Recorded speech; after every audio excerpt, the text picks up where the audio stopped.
Hi guys, welcome back to my channel. This is Brenda. I do vlogs, beauty, and refashioning videos. So for today's video, i-share ko sa inyo itong mga na-thrift ko. And i-share ko rin sa inyo kung paano ko sila i-refashion kasi hindi ko gusto yung mga original style nila. So nisipan ko i-refashion sila at i-share ko sa inyo. Itong mga items na to, nakuha ko lang sila for only 1 euro. And yeah, 1 euro. So, nakuha ko itong mga items na to dito sa Ukayan, dito sa Parma. Yes, may Ukayan din po dito sa Italy. And tigwa 1 euro lang sila. Most of the items, actually lahat, ang kinuha ko is brand new. Hindi ko alam kung bakit, siguro old-fashioned na kasi siya, kaya pinenta na lang. And I'm so happy kasi, yun nga, brand new siya, at saka sobrang mura. Tigwa 1 euro lang siya. First thing that I'm going to repair is this halter top I got. As you can see, ang cute niya, pero hindi siya Isip kong tahiin dito banda. Tahiin yung side niya dito.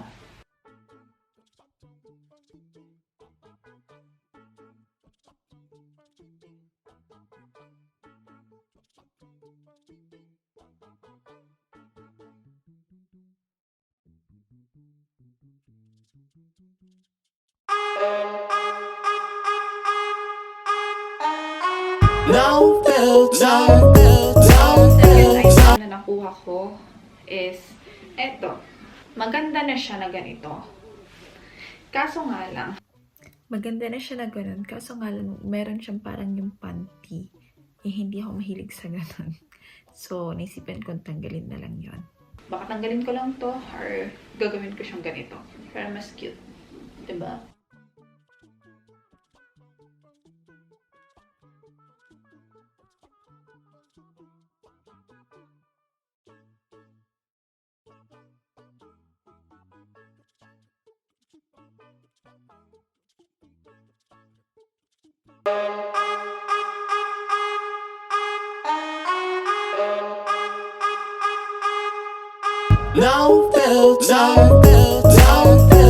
May nakuha din akong ganito.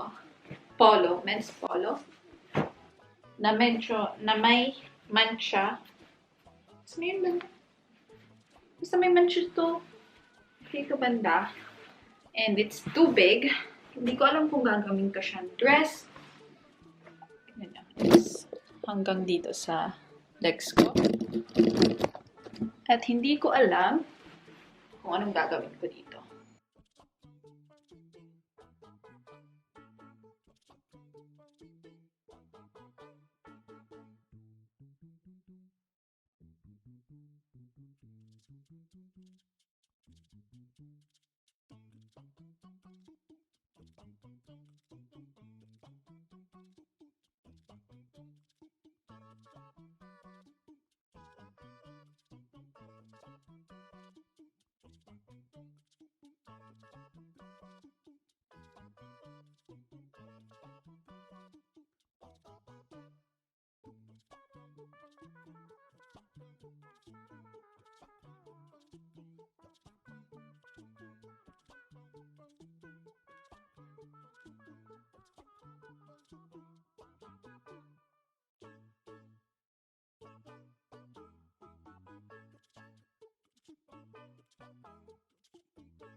So, yung dulo ng strap, tinahi ko siya sa likod. Fini-figure out ko pa talaga paano to.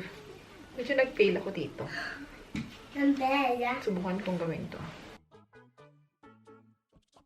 Okay, so ito dapat yung itsura niya talaga. Wait lang. Bago ko siya kinalat. Ito. Ganyan siya. Pero ang pangit niya, diba? Pagka tinali ko dito.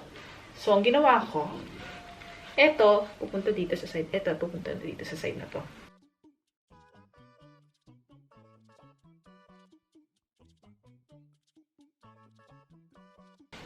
So, eto na yung kinalabasan.